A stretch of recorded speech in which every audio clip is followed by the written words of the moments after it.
Jolie Chambre internationale Cotonou-la-Doyenne a officiellement lancé son mandat 2025 lors d'une cérémonie solennelle qui s'est tenue à l'hôtel Azalaï.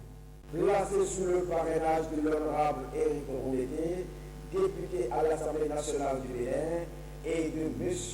Jean-Gontran Kelom, parrain de la cérémonie, l'événement a marqué le début d'une année riche en ambition et en engagement. La directrice du projet a remercié les membres et les autorités pour la confiance et leur accompagnement. C'est le moment pour moi de présenter mes sincères remerciements à vous, mon parti et partenaires dévoués qui avez permis à ce projet de prendre vie. Vos efforts, vos idées et votre détermination sont la véritable essence de cette réussite. À l'équipe projet, je dis merci pour votre engagement sans faille et votre passion qui ont été les moteurs de cette belle réalisation. La cérémonie a été également l'occasion de présenter les grandes orientations du mandat et les projets phares qui seront mis en œuvre. Le projet communautaire de quoi s'agit-il au juste? Toujours dans l'axe entreprendre pour faciliter l'émergence des membres. Le projet a exécuté en mars 2025 est le projet Tous unis contre les cancers des seins et du col de l'utérus. Ce projet consiste en une campagne de sensibilisation et de dépistage des cancers du sein et du col de l'utérus. La cible, ce sont les filles et les femmes. Le projet à exécuter au cours du mandat 2025 est l'Académie des jeunes entrepreneurs créatifs. Le projet consiste à coacher, outiller et former les jeunes désireux d'entreprendre à travers des formations qualifiées et sur les aptitudes pour réussir en entrepreneuriat. La cérémonie a réuni un large éventail de participants, parmi lesquels les membres de la JCI Cotonou-la-Doyenne, les sénateurs, les passes présidentes ainsi que les représentants des organisations sœurs. Dans son discours inaugural, le président 2025 de la JCI Cotonou-la-Doyenne, Iris Martial Armenter, a partagé sa vision pour cette nouvelle année, mettant en avant les projets structurants visant à renforcer l'impact de l'organisation dans la communauté. Ce mandat sera marqué par une dynamique de leadership et d'innovation où chaque membre aura un rôle clé à jouer pour le développement de notre communauté, a-t-il déclaré, appelant à l'unité et à la mobilisation de tous.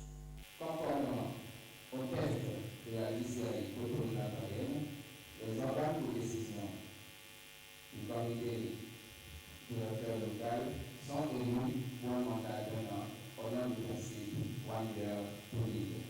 Au début de chaque année, à l'instar de l'organisation de la JCI, la JCI Cotonou-la-Doyenne lance officiellement ses activités par un projet dénommé lancement du mandat.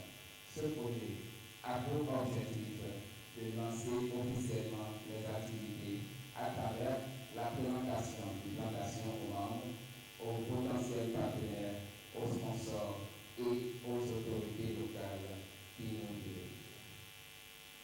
C'est également l'occasion pour nous de transmettre aux différents responsables les lettres de position et de signer quelques accords de partenariat avec nos partenaires qui nous s'expriment à nos côtés.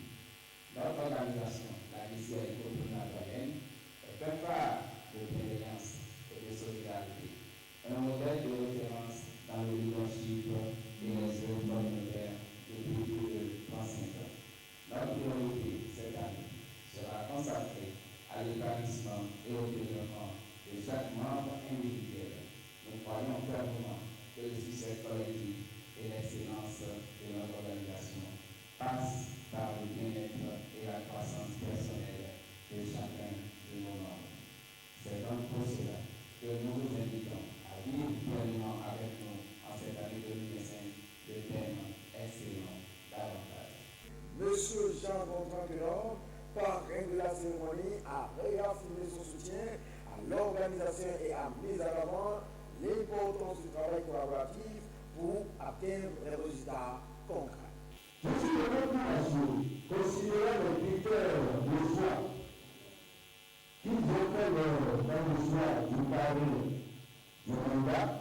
Je vais donner une priorité dans l'engagement, la sensibilité aux enjeux sociaux, ainsi que la participation active à la vie communautaire et citoyenne. Nous sommes représentés chez nos collègues du passe-président de cette organisation. C'est dire donc que toutes les précautions et ingrédients ont été réunis pour faire de cette mandature une grande réussite. Le parrain du mandat, l'honorable Éric Oumété, a salué l'engagement de la JCI Cotonou-La-Doyenne et a encouragé les membres à poursuivre leur mission avec détermination. Votre dynamisme et votre engagement sont des atouts pour la jeunesse béninoise. Continuez à être des acteurs du changement, a-t-il affirmé. Je souhaite à une prochaine activité de façon venir beaucoup de gens beaucoup de personnes dans le corps de chambre pour leur donner le goût, l'envie de ce travail. Le jour où je suis rentré dans la salle, à ma droite et à ma gauche, je vais lire le témoin, ou je vais lire la mission. Pour le vélo, pas de problème. Pour la mission, je dis que aussi le développement, les progrès qui arrivent dans la communauté n'ont pas amené la solution à redéfinir sa mission. J'ai prévu la mission et je suis encore au bout du jour. Je prie de sauver cette organisation par une apparition à oui. Parce qu'il s'agit là d'une organisation difficile. Pourquoi je vous demande d'amener le plus de gens? Parce que moi, j'ai appris de cette organisation. J'ai gagné dans cette organisation. J'ai appris beaucoup de choses. La planification, la gestion des réunions, la prise de parole en public. Je ne suis pas un très grand orateur, mais après certains endroits, je parle beaucoup, mais là, c'est sûr qu'il y a quelque chose. Et je suis heureux. Et je voudrais que nous partagions cette chance que la communauté nous a donnée avec tout le monde. Le représentant de la présidente nationale de la JCI Bénin, M. Arès Basso, était également présent pour accompagner ce moment clé de la vie de l'organisation. La présidente nationale, comme présente, donc, adresse ses mots de félicitations à votre organisation pour sa détermination à poursuivre la mission et à atteindre les objectifs de la JCI. Et elle est persuadée que cette admiration chère à nous, le président, vous continuerez à inspirer et à mobiliser davantage de choses pour une meilleure organisation. Les membres, les sénateurs et les post-présidentes ont exprimé leur engagement à accompagner le président Iris Martial Aguanter dans la réalisation de ses objectifs. Le lancement s'est achevé dans une ambiance chaleureuse et conviviale, laissant présager une année 2025 riche en initiatives et en actions d'impact pour la jeune chambre Cotonou-La Doyenne.